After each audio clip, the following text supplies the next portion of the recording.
Well, hi, welcome. My name is Kayla Zimnavoda. I'm one of the co-presidents of Fashion at Brown, and I'm thrilled to welcome you to Behind the Business of Vogue, our conversation with Hilary Milnes, the Executive Americas Editor of Vogue Business. For this evening, our moderator is Natalia Brown, the other co-president of Fashion at Brown.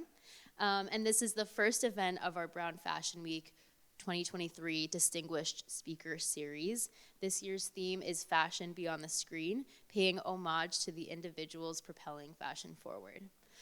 We're so excited that you all are joining us this evening to challenge your vision of what fashion is and where it could take you.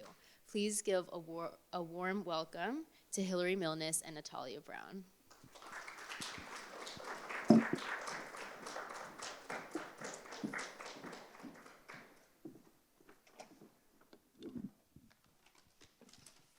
All right, hello everybody. Good evening. Okay, hold on. How's everyone doing? Yay. Okay. Hi Hilary. Hi, Natalia. How are you? I'm good. Thank you so much for having me, and thanks, Kayla, for the introduction. And thank you to all for coming out in the rain. And I know this isn't a big dance performance, but hopefully it's fun for everyone as well. Yes, no, I'm sure it will be. Okay, so we are gonna just go ahead and start. So everyone is here because they wanna, I guess, learn all about the fashion industry and I guess ultimately how to get a career like yours that is so involved, so immense, and also really impressive. I feel like it's really exciting, really busy. So do you wanna go ahead and just tell us a little bit about how you started? How did you get into retail writing and journalism, all the way to Vogue business, and maybe start from how you were in college? Yeah, of course. Well, thank you, and for all the very kind words.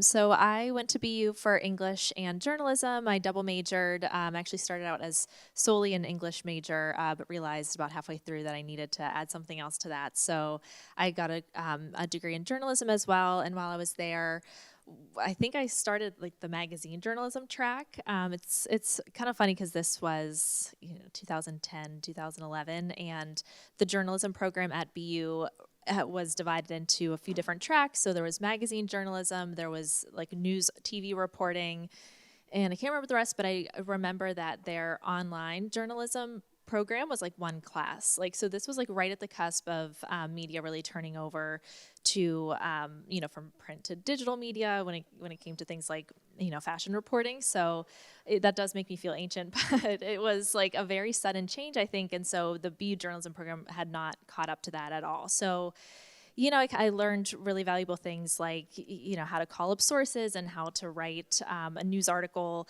very to the point and how to build a beat. So as I was looking for a job, it was, I think the writing on the wall was there for print media. I got a really interesting internship at Stuff Magazine in Boston, which was owned by Boston Phoenix. None of these things exist anymore. And when I was interning at Stuff, which was this really cool like lifestyle magazine and so fun to work there. But like as I was there for that summer, people started dropping off, and at the end of it, they said that the magazine was folding. So it was it was a grim moment for the media industry. I think in general, like I'm sure everyone is aware of what's happened to local print and print media overall. So I switched gears and I got an internship at an online publication called Bostino. That is, it's a local publication covering tech, business, education, and lifestyle in Boston. So I was kind of writing anything from like how two Harvard grads were starting a tech company that would teach people how to get dressed like with an algorithm, things like that, and then also like where to go in Boston this weekend because it's nice. So it was very all over the place in terms of my beat, but I was there for a few years and got a hang of being on a deadline and working on an online news team. Like at the time, the Facebook algorithm was huge for getting traffic, so it was all very like driven by the algorithm. So you could really see how that like can burn out very quickly. So I needed to switch gears again, and I saw a job listing for a retail reporter position at a company called Digiday, which was based in New York, and this was a trade publication. So it's a publication written for people working in specific industries. So Digiday started writing about the media industry for people working in media. They expanded to include marketing, and then we're also expanding to include retail. So they needed a retail reporter. And I was like, I can do that. Like, I don't know really anything about the retail business, but I've covered some things that were retail adjacent in Boston and was able to get that job. So that was, I think, it really felt like my first real job, quote unquote. And I then got really immersed in the retail industry, learned how to write an earnings report and covering news that was happening in the retail industry, features. It was very, mechanical, I would say, because you're writing about things that, anyone walking down the street wouldn't really find interesting, but you have a massive audience of people who are working in and around the retail industry and need this information for how to do their jobs better. So after I was doing that for a little, the CEO of that company wanted to launch a fashion-specific publication called Glossy, and so I was able to get on the ground of that and parlayed my retail industry knowledge to fashion. Once you have that base, knowing about the retail business, fashion is just kind of one piece of that. So you can really learn, just kind of adding to the knowledge that you have about the industry. So I was at Glossy for a few years, and when Vogue Business launched, I thought it was really interesting that Condé Nast was launching its first trade publication. So, and it almost felt validating, this is the world that I know, and now there's a publication called Vogue Business, and so I reached out to the editor who I had met at an event or two, and became the features editor. So I was actually Vogue Business's first hire in the U.S. They're launched out of London. And most of our team is actually still in London, so it was kind of a risk of a job to take, because I went from, my full-time job, my full-time salary, and it was actually a contract position, working 4 days a week, because I think they weren't sure how they were going to have someone in the U.S. yet. So that was in 2019, and so over the past few years, the shape of the team has changed a lot.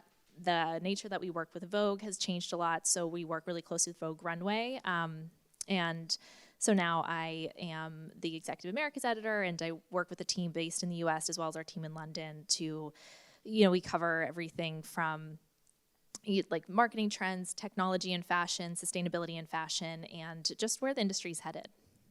Yeah, no, so it's a really long answer. Yeah, no, that was exactly what I was looking for. Thank you so much.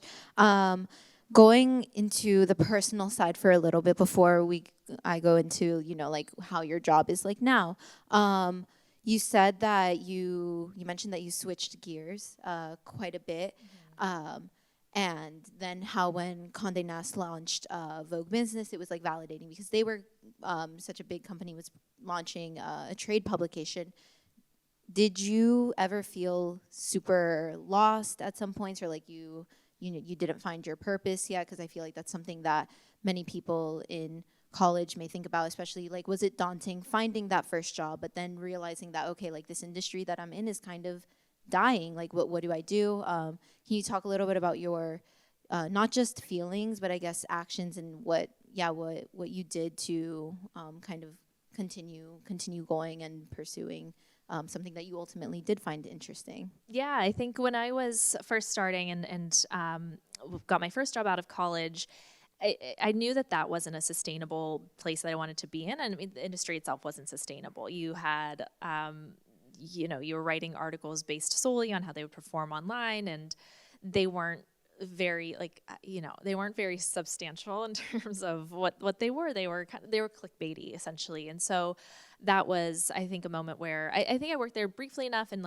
just freshly out of college enough that I got what I needed to out of it. But I think my main goal was just to get to New York, and so I just was looking for jobs there.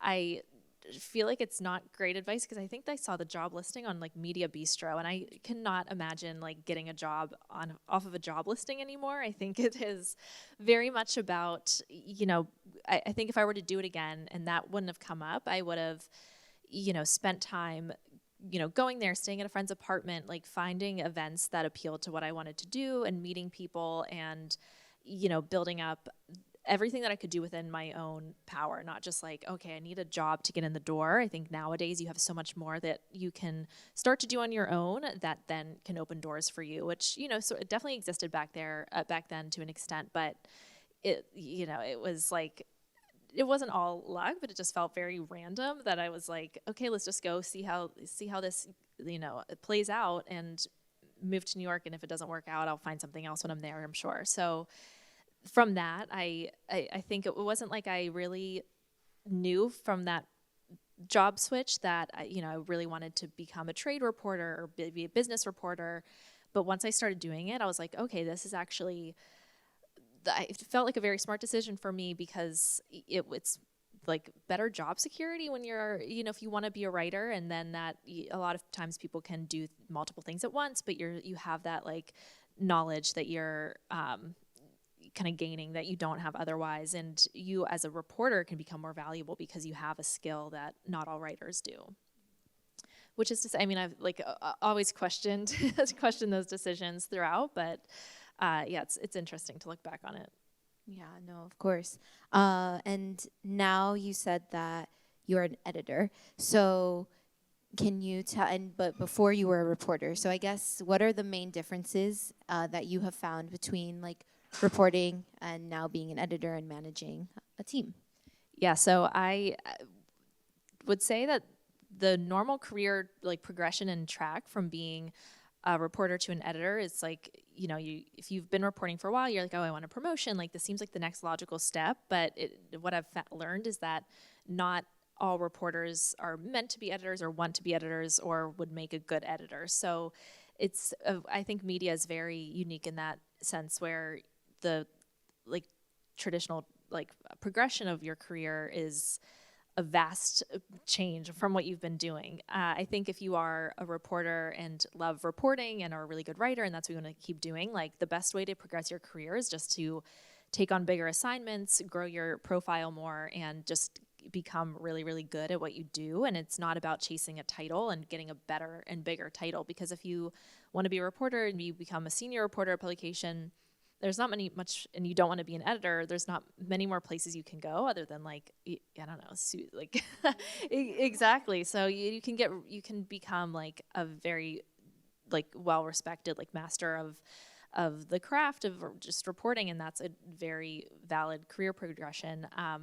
Which is to say, like editing is a completely different job. So I think to be a good editor, you have to have reporting experience to just know what makes a good story. But I think it's like in many ways, you're no longer talking to people as much, and you're just kind of moving copy around.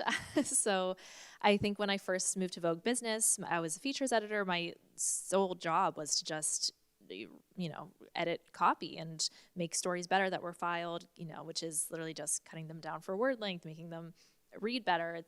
It is a very different job. And so if you go from like writing and reporting on deadline, talking to sources constantly, you can then be like, oh, like this is just not what I am used to doing, and I don't think I'm good at this. Like that can I think could really spark like a bit of a crisis if it's not something that you really went into being like, okay, this is going to drastically change my job. That said, I think having figured out what I like doing, I think editing is just now one piece of it. I also help coordinate all the events that Vogue Business does. I get to do fun things like this, like speaking events at our own events and other industry events, and helping the like strategic direction of the publication. So while there's like no longer the reporting, you're still needing to put yourself out there and talking to like sources and important people that you just want to keep FaceTime with, just because it is so relationship driven. But I think the biggest difference is that you're like putting down the phone and you're looking at other people's work, and then you're working on it, and then it's their byline. So I think that's a big thing to think about as well. Yeah, no, thank you. And so I want to veer now into fashion journalism. So so talk to me about how it is being a reporter for the fashion industry or media industry, retail industry specifically. When you were reporting, when you first started in the retail industry, how did you find interviews? How did you know who to call, and were any interviews difficult to do? If you can talk to me about just the day by day, and how it is giving an interview. Yeah, I think so. Whenever Glossy launched, that was my first time focusing specifically on fashion, within the larger retail industry, and in many ways, it's not very different at all. Like the business is largely the same, but I think I'm sure everyone's here because fashion has a certain just aura, yeah, and a pull around it that covering Home Depot doesn't. So it's there's much more I think at play in terms of wanting to understand like the history and the background of it and all the main players. Like there's so many personalities in fashion that you need to follow and know, and if you're not like really aware of just everything that led up to this current moment in fashion, you're kind of missing a big part of the industry. And so for me, it's like I'm not going to New York Fashion Week and writing about what I thought about the collection, but it's more about so taking Fashion Month and fashion shows, for example. I think for a lot of emerging designers, we're wondering, okay, is it worth it anymore to get to New York Fashion Week and host a show? Like it's a big expense, and can you do similar things on your own, social media channels? And so that is one like nuance of fashion where you have just this big audience and entertainment value, and even people who are never going to buy something from Gucci, they know what Gucci is and they follow it and they love it, and they so they're working up to that purchase. So you have like all of these dynamics within fashion that play into how you write about it. And I think, in terms of navigating that industry, I think with that comes, a bit of pressure. It's very easy to feel imposter syndrome because you meet people who just have like had such a history in fashion. Like I said, I kind of, just went into it from progressing my own career. And of course, like I've always like cared about fashion, was interested in it, but was, you realize like, oh, you meet people that have like much years and exactly. And so it can feel like, oh wow, like, who gets to be here, who should be here, and why am I here? So, and then that said, when you're interviewing people and talking to brands, like it's, I think a very like, again, personality driven, and I mean that in like a, you kind of have to know who you're speaking with, and so being professional in the industry as well, because like I think the biggest part of getting access is like starting to make your way in with like the PR people who are obviously like the gatekeepers of getting you access to a designer or a CEO, and just working up those relationships. And I think once you start to figure out like how it all works and just how much they value those relationships, then it starts to get a little bit easier. But yeah, I think, having interviewed executives from big companies and designers from fashion brands, it's always the lead up that is a lot harder. And then you're actually talking to someone, you're like, oh, this is a great conversation, and they know exactly what they're talking about, and there's nothing to worry about. But it's like you have to work your way up to get your foot in the door in that sense. But I think working for an existing publication helps. Working at a brand new publication that happens to have Vogue in the name also helps. And I think for Vogue Business, we've had to come at it in a way where we're covering brands in a very different way than Vogue ever had, because if Burberry has a really bad earnings season and their revenue is down, or like a Versace, like, and that's happening right now, going through where the retail industry and the fashion industry has been, we're going to write about these companies not doing very well. And so I think what the most important part is just keeping the editorial integrity and, being fair and accurate, but standing behind those stories, because we're not just going to write puff pieces. Yeah, and can you tell us a little bit about what exactly is going down now, like in the retail industry, fashion industry? Is online versus in-person shopping now that like things are kind of going back to in-person? Is there a new appeal? I guess like New York Fashion Week just happened, Paris Fashion Week, there was like a new excitement, I guess, sort of around those. And do you feel like any of the brands that you write about or represent feel any like resentment towards maybe what you write, or resentment towards giving interviews because you guys are kind of saying the number side, which is not what they're portraying on social media or to the world. Yeah, we've definitely had executives or designers pull out of an interview if things start to change around like the narrative that they're able to talk about, because they know we'll be asking like more about how the business is doing.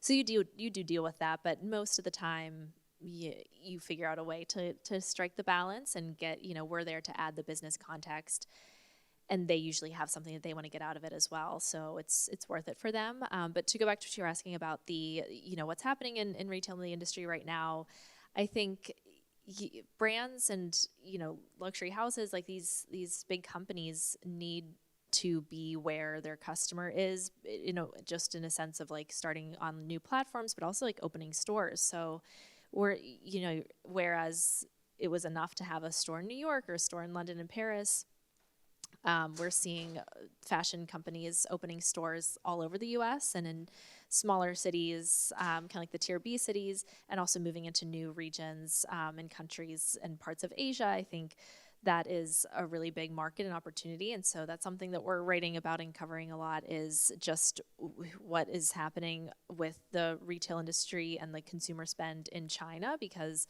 they were dealing with COVID and pandemic lockdowns for much longer than everyone else. And prior to the pandemic, it was luxury's biggest growth engine.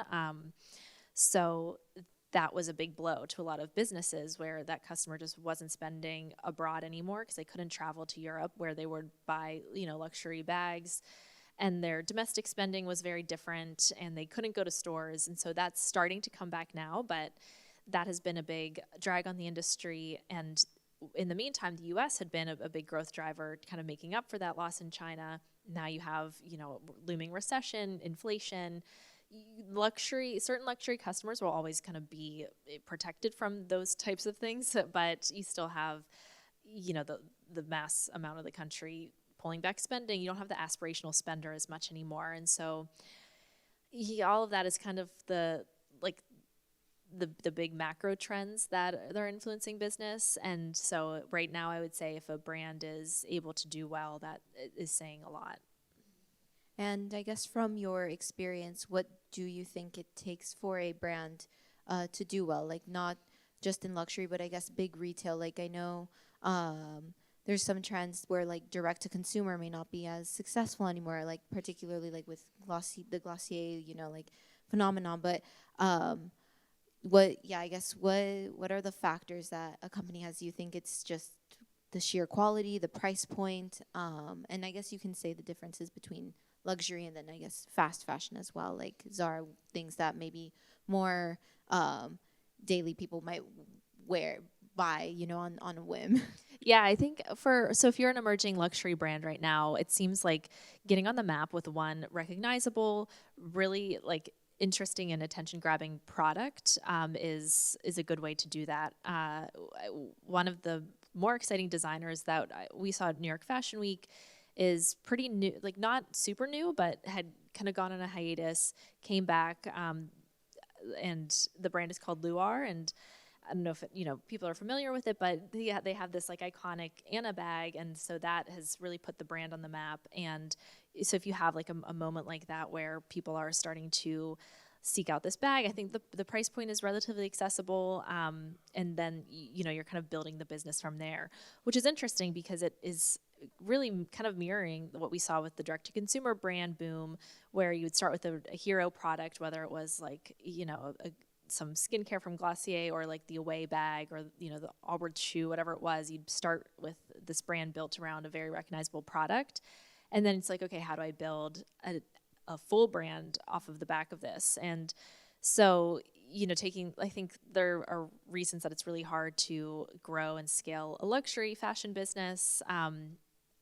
that have always been there. And then it's really interesting to see what happened with the DTC brands, because they were being funded by venture capitalists and like not really making a profit. So at the end of the day, the business like just wasn't really viable or sustainable. So we're now seeing definitely an evening out of the market there. I think the brands that stick around, and I think you can kind of feel it when you see it, like, is this like a real like tangible company, or is it like an Instagram page with like the right branding and one product that, like, is it actually made better at the end of the day? So I think, it's I think the next era of brands that are new and do well, like whether it is a luxury brand or a just any brand in retail, it needs to have that, like, this could be around for a long time, and it's not just following the branding trends right now. It's not following the marketing trends, and the product obviously has to speak for itself. I think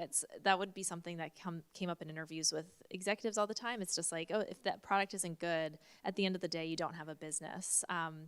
So I think when you're starting out, if you're a brand founder, it's hard. I think it's hard. Like, the barrier has really lifted. The industry has changed, and it's not easy anymore to just get some funding and start a business with, like, a branding agency that can give you the right look. It's which I think is ultimately a good thing.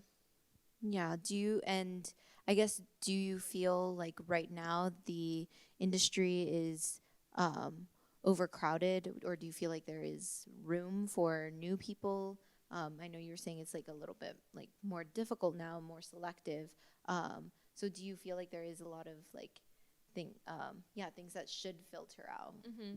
I think when it comes to the fashion industry, I think that New York needs like young designers. It needs to be like, what I think there's like a void in the middle. Like, you have these brands that have been around forever, like your Ralph Lauren, your Tommy Hilfiger, Marc Jacobs, DVF, these big brands that were able to grow, launched like decades ago. And then you have like some new brands, like some middle tier member, like designers that have still been around a while, but they can't get to that level anymore. And so, what makes a successful fashion business today? Do you need to be like a $1 billion business anymore? I mean, I'm sure, like, is that the goal? Should that be the goal for a fashion brand? Like, if you kind of look what happened to the Tommy Hilfiger brand, it kind of went everywhere. You could find Tommy Hilfiger towels and Marshalls, but then you're also looking at, Gigi on the runway for Tommy Hilfiger, and you have this like very multifaceted, multi-layered brand. That I don't know if we're going to see that anymore, but I do think that New York needs to do a better job of lifting designers up and helping them, make sure that they stick around for a long time and actually have like, the support from the business side. And we've, heard stories from designers who have like big debut shows in New York Fashion Week and get lots of press, and like Vogue's really excited about them, and they do the whole circuit, and there's no business there. They spent all their money on producing the first collection and doing their first show, that now they're having trouble filling orders, and they can't do a follow-up collection because they're out of money. So I think that it's a saturated space, but at the same time, I think it's really hard for really good talent to get out of that like starting block phase and make a viable business out of it. And I think that's for many different reasons. I think it might just be that like the trajectory is very different, and it's no longer, just win over some wholesale accounts and then you're good. Like, the department stores are struggling now. Like, there's no more Barneys, and so and running an e-commerce site yourself is very expensive on its own. So I think it's not too saturated. I think it's just too difficult to go the distance, essentially. Not impossible, obviously, but just really hard for these designers. Yeah. And I guess, would you have any ideas on how to mitigate that? Because I guess, like, would it be in having more people be a part of that team? I know there's not a lot of like bandwidth to go around, but where do you think the solution maybe is? Yeah, I think that, speaking about New York specifically, because that's where, I think I have the closest view on it. I think there should just be a bit more structure in place to have, the powers that be. Like, I don't want to like contradict myself from saying I don't think that brands should be VC funded, because I don't think venture capitalist is the right answer, but I do think that there should be funding support for young designers from the fashion industry specifically. And, we've seen some of that. You can get a grant from the trade association in New York called the CFDA, but how long can that go on for? So it's difficult. I think it comes down to how people manage their business. I think a lot of times the brands that you see get a lot of buzz and then kind of fizzle out are ones that didn't make the right moves at the right time to establish, like, we need to hire like an executive that has the experience, and it can't be me, my friend, anymore doing this because now we're like in the big league. So I think it comes down to those decisions that are made and also have to be made at the right time, because you can miss that window, which, isn't to say it's over forever. I think a lot of designers face, this very rapid cyclical pace that, kind of can chew you up and spit you out when it comes to just how fast the industry moves. And we talk about the designer revolving door a lot. Like at established brands, designers just aren't given the time to leave a mark. So, you could see if how that can weigh on a designer, especially if they're only just launched their new brand. So, I think it's a combination of, there should be a bit more money in place to get these brands off the ground, but they also need to put the business levels in place when it comes time. Yeah, no, that makes a lot of sense. And going into how fast-paced the industry is, does that play a role into what you into your work right now, since there's trends kind of come and go in days or less in a couple hours? How does Vogue business, I guess, plan on staying on top of those, or if brands are now choosing to go into more digital spaces like NFTs? Do you have any opinions on those? Like if they will last, if they will be effective? Yeah, so definitely, I think from our coverage standpoint, we're almost, it's an easier place to be in than someone who has to decide whether or not they're going to go all in, with the marketing budget at a big company onto TikTok or like the metaverse. So we just kind of go like where we're hearing companies say like, oh, this is interesting, we're investing this. We have a marketing editor who is super just like on top of trends that are happening on TikTok and social media, and like just new pockets of like, here's what customers are, and like, people, and obviously the Gen Z beat. It's like, what is Gen Z thinking? That's what every company wants to know. And so that in itself is a whole beat.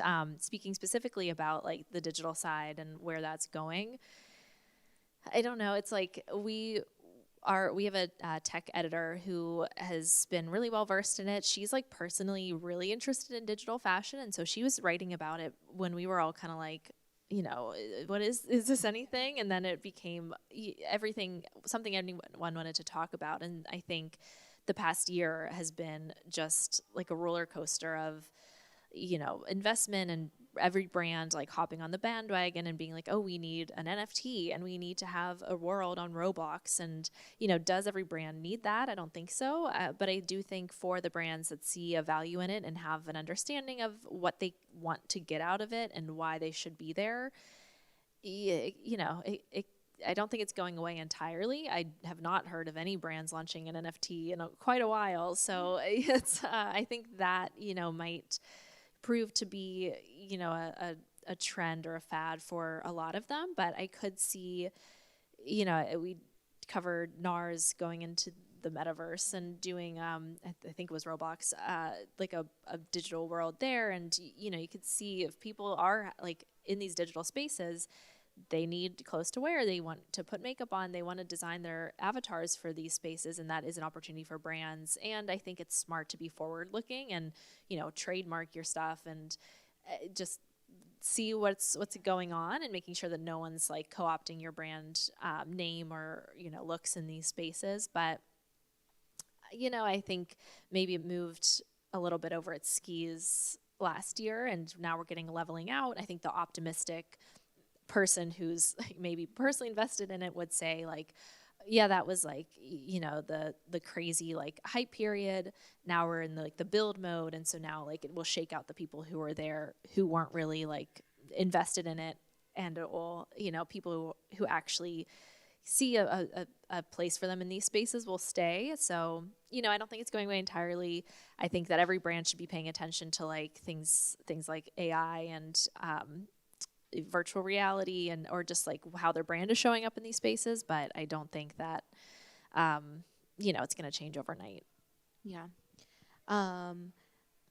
Okay, so now another question is, what has been your favorite project to work on, but then also your least favorite one? And you can say for whichever reasons you deem, or like, yeah, if you're writing, I guess on specific stories that you've had to write. So whether it was like dealing with difficult people, finding like how you said the things were a little gatekeepy, yeah. Yeah, I would say, for my favorite project we've done, a few things come to mind. I think the first thing that came to mind, Vogue Business has a talent competition that has been a really good effort from the entire team to get more voices into the industry. I think that, you see it all the time, how people come up, from certain backgrounds, get certain opportunities in the fashion industry specifically, and also journalism. So it was started as a way to kind of help discover new voices and new writers in the industry. And we've been able to do it in the US once, in the UK twice, which I think is kind of a unique thing that people do because, while it is a competition, there's a winner, it still introduces us to writers who want to, have a career in fashion journalism. And, we work with a lot of freelancers. So we're always looking for new writers. So it's been a really helpful place to find new people. And I think just a really good effort on the team that started it in the UK. We also did, this is just top of mind because it's going out on Monday, so you look out for it. I probably shouldn't talk about it too in depth because it's not live yet, but throughout Fashion Month, we did a size inclusivity report. So looking at literally, and it was like a very grassroots effort, looking at every show that Vogue Runway covers throughout Fashion Month, and looking at every single look. So I think it was over like 9,000 looks across all of the different shows, and seeing, what percentage of the clothing was straight sized, what was mid sized, what was plus size. And I don't know who's been following it, but after like a few years of like size inclusivity, like pushes in fashion, like it was gone. It was like, I They think said goodbye. exactly. It just Right. completely fell off. And I think it was, a lot of chatter around it throughout like the different fashion weeks. And so, you kind of expect it out of Paris and Milan. They haven't really ever been ahead of the curve that much, but it was just like a complete like 180 it felt. And so it was very like good timing. I think that we decided, because we had to decide back in December that we were going to put all this effort into it. It was a lot of manpower because brands wouldn't always confirm, like, but you can use your eyes and look and and just kind of know the difference. So check that out on Monday when it goes out. I don't think it's behind the paywall, but that was a good, I think, use of just our time, and it ended up being really spot on. So I think it just, and overall, like in terms of what ends up being the most rewarding is when you hit on like something that like right at the exact time. So whether you want people to be kind of talking about it, you don't want like another publication have the big profile or the big scoop. I think some of my favorite stories to have written and to have worked on, I kind of call them analytical scoops. And so where I'm sitting, like we're not always breaking news. We don't have like big newsrooms. It's hard to compete with like WWD that has been around for so long, and they like will kill each other over getting an exclusive. But if you're writing an analytical scoop, you're writing like a trend story that just like everyone's kind of feeling and like can see it's coming, but no one's really written about it yet. And so I think that's a really good way to differentiate. And then in terms of what just, hasn't worked out, or what my least favorite part of the job, I would say, is when like no one will respond to you and you really need them to. That's always really stressful. There were times when I would like wake up in the morning at my job at Digiday and Glossy, like we were on a daily filing schedule. And so that was like, you'd wake up and be like, what am I going to write about today? And you couldn't just like write like a thought piece. Like it had to be like a reported article.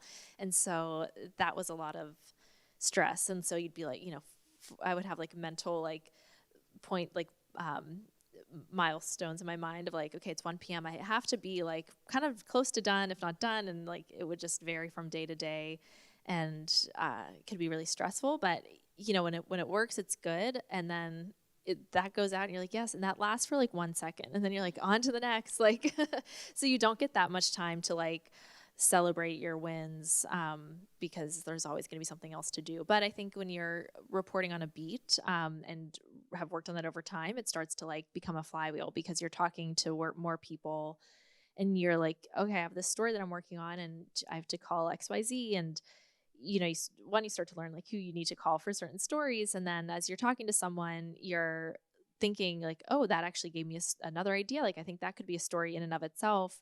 So it starts to get easier over time. Yeah, there's nothing like really sticks in my mind. Yeah. That's like the worst. No, it's good, it's bad. Yeah. Yeah.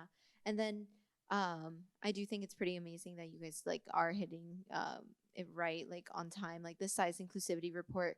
Um and I do think there are a lot of issues that still need to be like dissected in the fashion industry. You know, we have labor issues, size inclusivity, accessibility in general, like you were saying, designers in New York, and how certain people of certain demographics and backgrounds do get the opportunities. And does that ever play a role in your daily interaction just with the industry at all? Or is it something that Vogue Business does talk about, I guess, in certain aspects? Or is it something that maybe your audience ever asks or pushes for? And how do you, I guess, live in that space? Yeah, I think, there's a few things that we do that are pretty small, but everyone on the team tries to do it, is making sure that every story that we write has voices from like a diverse group. Like if you write a story and you're like, okay, I actually just talked to all white men, maybe I should go back and get some more voices here.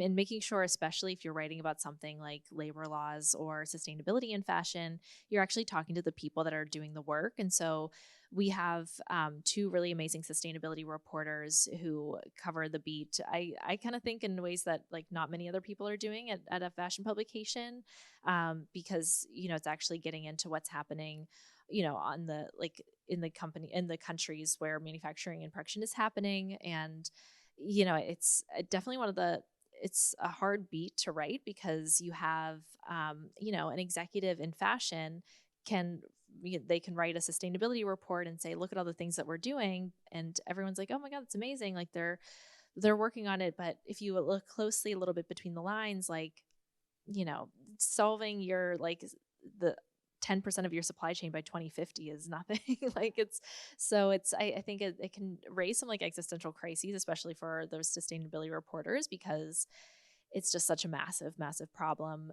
And you can kind of feel like you're part of it when you're like sitting somewhere like Vogue and Vogue Business. And I think that, trying to push that conversation forward and, just elevate voices that you haven't really been heard in fashion as much is kind of the main thing that we focus on trying to do, and challenging companies as well, and not covering things when it's clearly just like greenwashing or very, I think just one thing that comes to mind is I think Shein launched a resale program at the same time as like, I don't know if it was Zara and like Pretty Little Thing, like all these fast fashion companies were like, oh, we're going to get into resale. And resale is often talked about as a sustainability like offering, and how companies going greener because you're keeping things, in circularity for longer, like the life cycle is longer.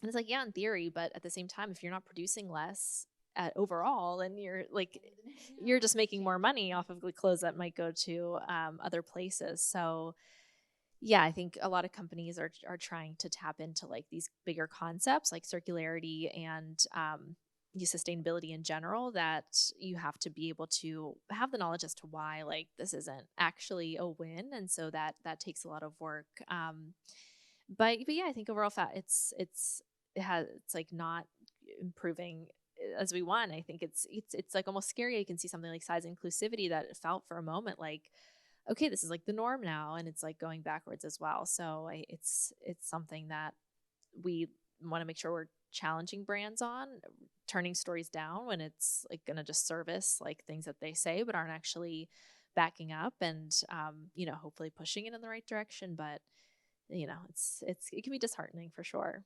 Yeah, no, I think a lot of things in fashion nowadays feel like it's a trend. So whether it is size and inclusivity or resale, like it's something that people just hop on the bandwagon for. But I guess ultimately sometimes the market evens it out, maybe.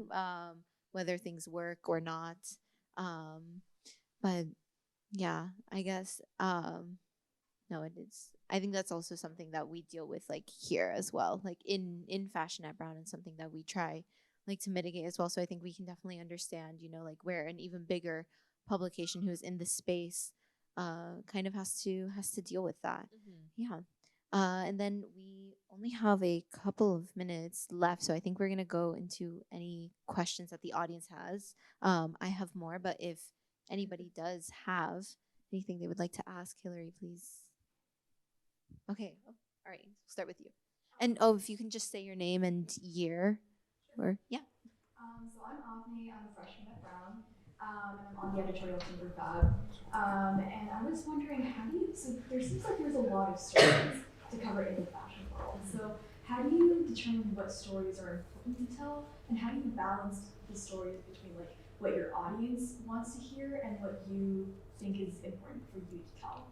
Yeah, that's a really good question. It was, I don't know if anyone could hear, but just around how we decide what we're going to cover and the stories that the audience want to read and what we think is important to write about. So it's definitely a mix because I think at the end of the day, for an online publication, you pay attention to what does well in terms of drives traffic to the site.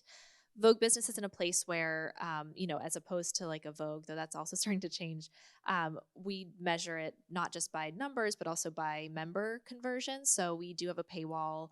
I think we have a student membership now, but we have a paywall. And so if a story, we can track if a story converts a member. So that's really valuable. So I think in terms of how we kind of categorize our coverage, it's almost like a pyramid. So at the very top of it, it's going to be like, so if you think of it as an inverted pyramid, actually, the very top of it is kind of like news, anything that's like everyone's going to cover, but we have to cover it as well because you can't be an online publication, a competitive news company without covering these stories. And that might be, okay, the designer at Gucci just stepped down.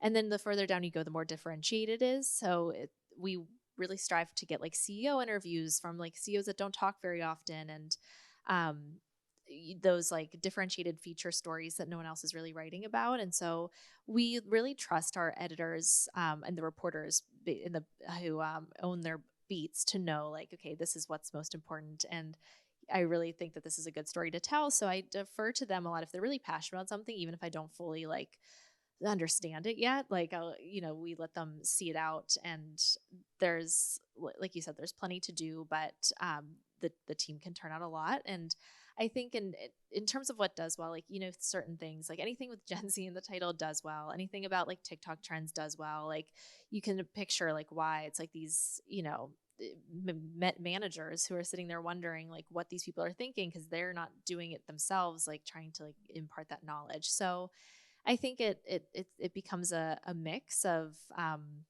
wanting to get some attention online, but at the end of the day, our main driver is getting those new members. So that helps to really help everyone hone their own beat and know their expertise. Thank you. Helps. Thank you, Avni. And hi, I'm Cecilia. I'm a senior at Brown.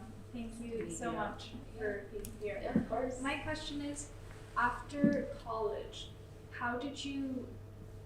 were you ever intimidated by the vocabulary and the more technical knowledge that it requires being a trade reporter as opposed to being a writer?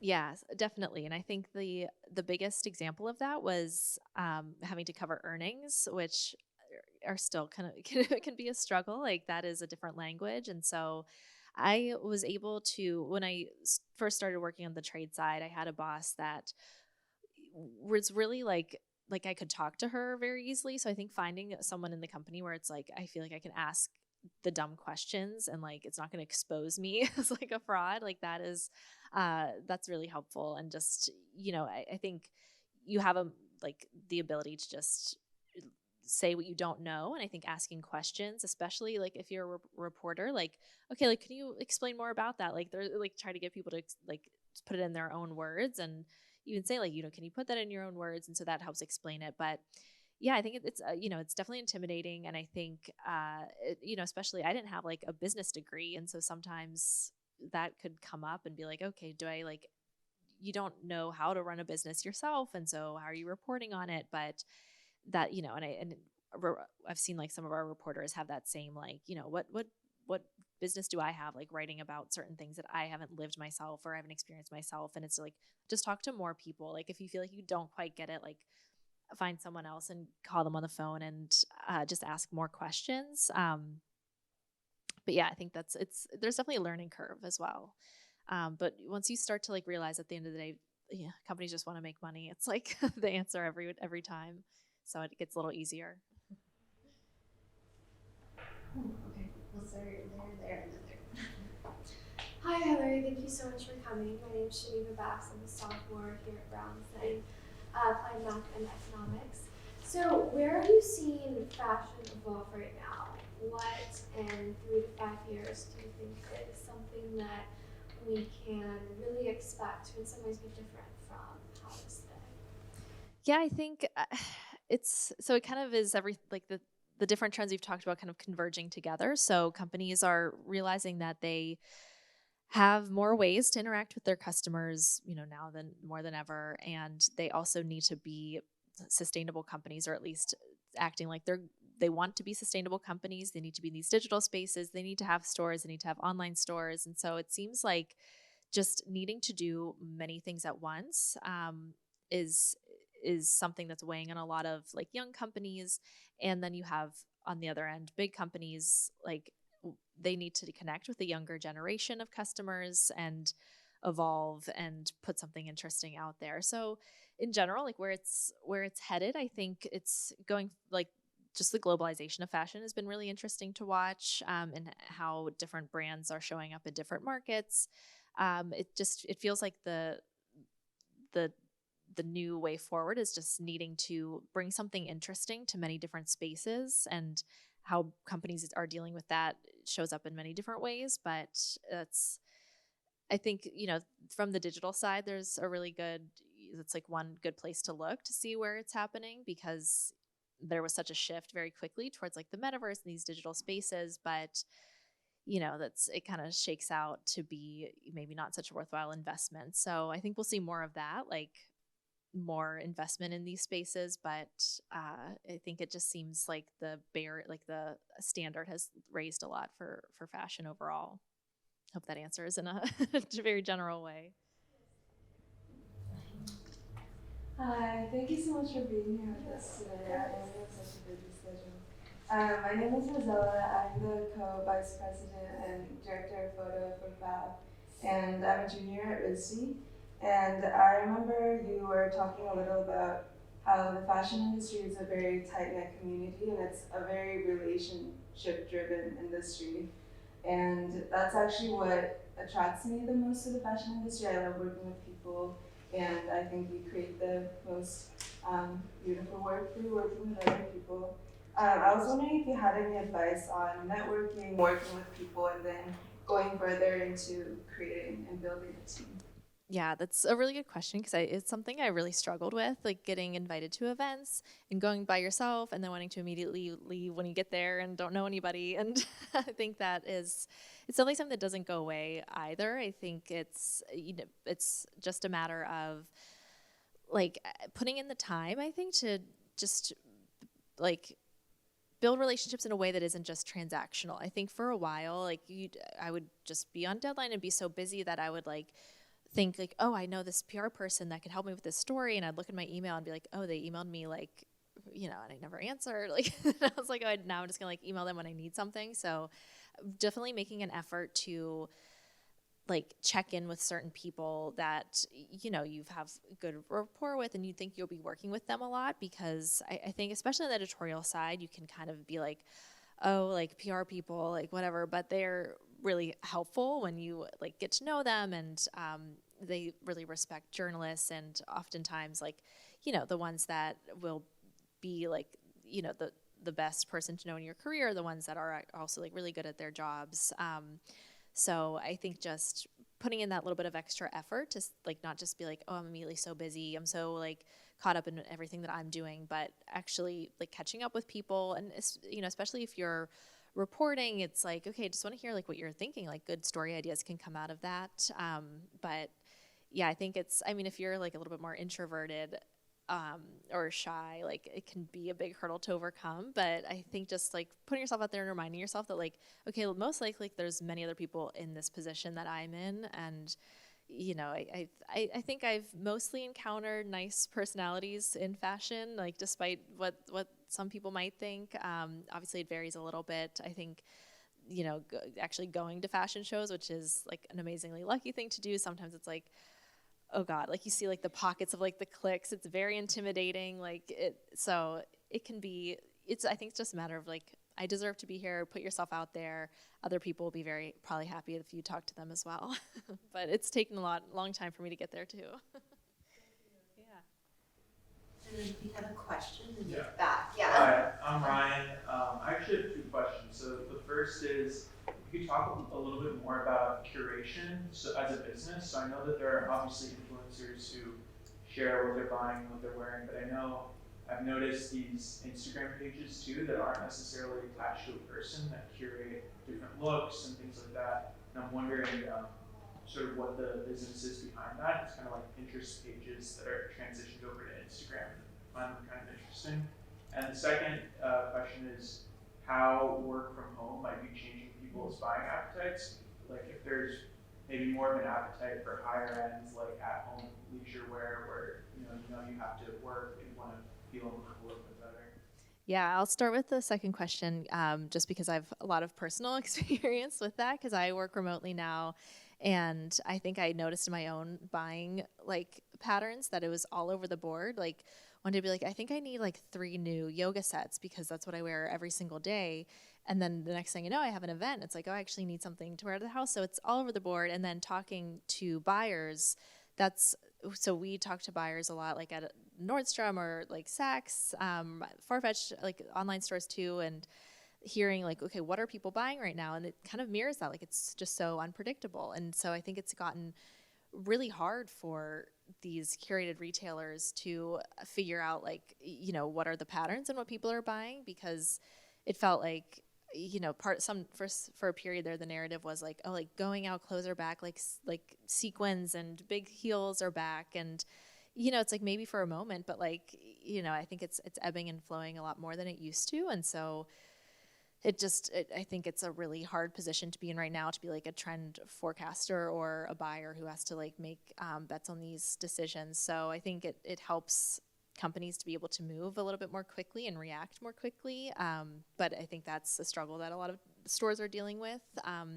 In terms of like the Instagram curation, I don't know, I'm interested in that as well. Like, and would have to look into it a little bit more, because I feel like the role that Instagram itself plays in fashion has changed a lot. And yeah, you know, I'd be interested to hear what everyone else here thinks too, but like, do people even really go to Instagram for that same type of inspiration? Or is it just something that, you know, the feed is populating because they think that, you know, that would attract eyeballs and convert sales as well? Because for a while, Instagram was trying to be a place where people would shop, and that, you know, it's kind of gone okay so far. I'm not quite sure, but yeah, I think curation for a retailer is probably one of the most important things that they can set themselves apart by. And I think it's also been one of the most difficult, because if you watch the trends, it becomes very homogenous and they end up with the same exact thing. So I think we're just still looking for like the really differentiated ones.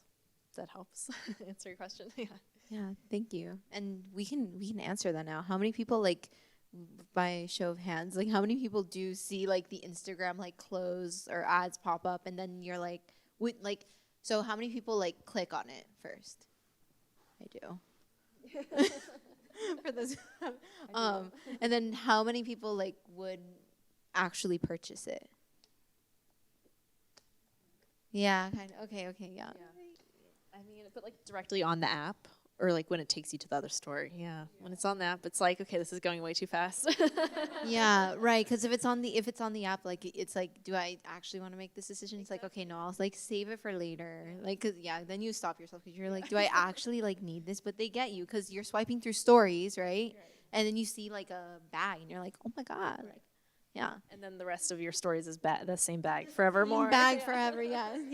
It's actually pretty interesting because I'm a Rizzi student too. I'm in graphic design, and we had a project where we had to track something for a week, and I tracked the Instagram ads and TikTok ads, all doing like clothing. And I found out that like the more and more ads showed up and like the more I interacted with them, of course they were starting to come through more.